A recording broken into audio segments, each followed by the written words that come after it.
Hello guys. तो चलो अब हम अपना डे 7 रेस्ट एश्योर्ड की वीडियो को कंटिन्यू करते हैं। पिछली वीडियोस के अंदर मैं गेट और पोस्ट और पुट के बारे में बता चुका हूँ। उनको जाकर अगर आपने नहीं देखा है तो उनको जाके देख लीजिएगा। आज मैं ना अलग टॉपिक है ये वाला हेडर हेडर की वेरिफिकेशन के बारे में बताएंगे कि हेडर क्या होता है। हेडर की मोर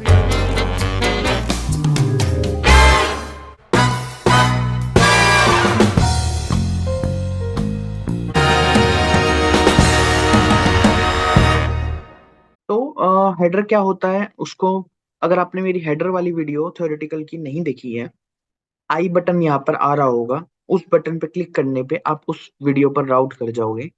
उसको जाके देखिएगा। हेडर वीडियो के अंदर मैंने पूरा एक्सप्लेन किया है कि हेडर क्या होता है, मेटाडाटा क्या होता है। उसके बाद यहाँ पर आइएगा, फिर आगे पढ़िएगा।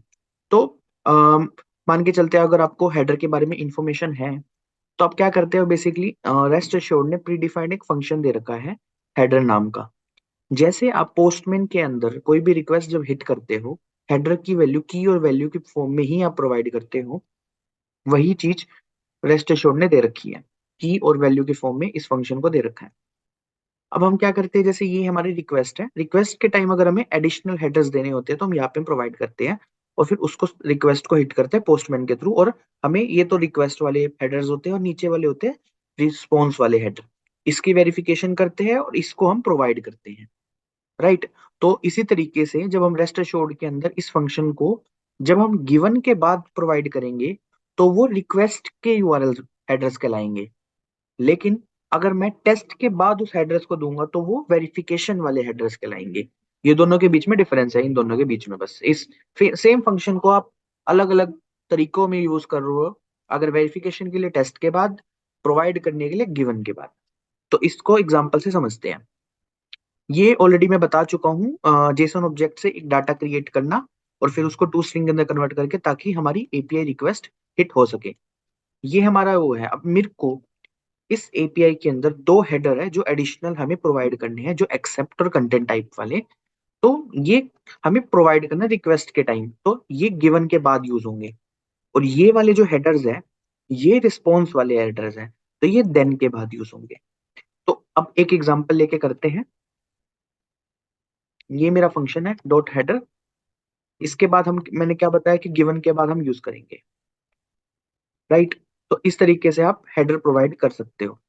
जो भी आपको हेडर कंपनी के अंदर आपको चाहिए हो, जैसे मेरे को यहाँ पे दो हेडर्स ऐड करने हैं। एक ये वाला एक्सेप्ट वाला और एक एप्लीकेशन स्लैश जेसन वाला।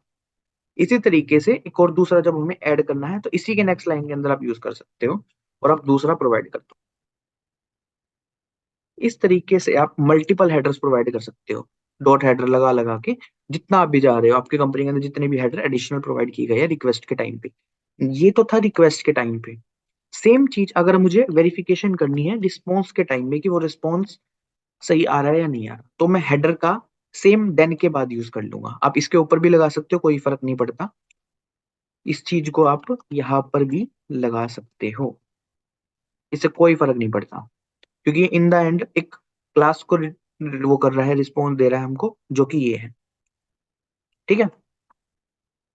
तो इस जनरली आप इसके बाद ही यूज करना, स्टेटस कोड वैलिडेशन के बाद। ठीक है।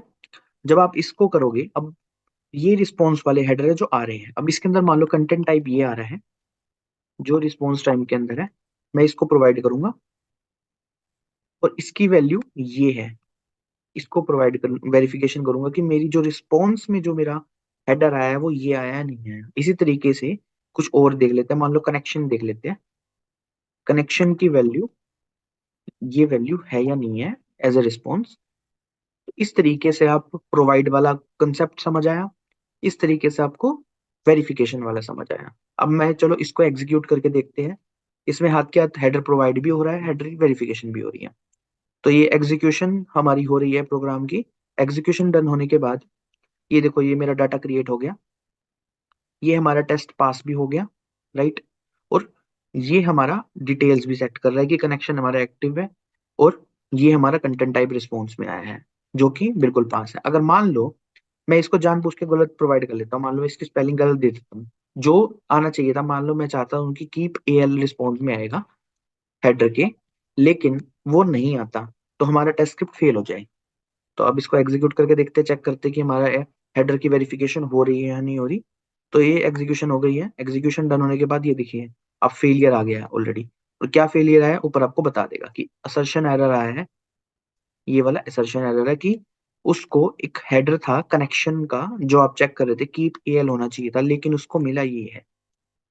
तो ये आपकी वो डिटेल है। तो इस तरीके से आप हेडर की वेरिफिकेशन कर सकते हो और हेडर को प्रोवाइड कर सकते हो अपनी रिक्वेस्ट के थ्रू। ऐसे ही अगर आपको मेरी वीडियो अच्छी लग रही है तो मेरे चैनल को सब्सक्राइब कर सकते हैं। बेल आइकन को जरूर दबाइएगा। बेल आइकन दबाने के बाद ऑल बटन दिखेगा, उससे सारी नोटिफिकेशन आपको प्रोवाइड होगी जो भी मैं नई वीडियो डालता हूँ।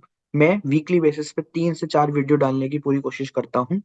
तो ऐसे ही मेरे चैनल के अंदर सब्सक्राइब करते रहिए, लाइक करते रहिए और कमेंट करना ना भूलिएगा अगर आपको वीडियो में कुछ डाउट वगैरह रहता है और प्रॉब्लम फेस करते हो। तो मिलते हैं नेक्स्ट वीडियो में। बाय बाय गाइस, जय हिंद दोस्तों।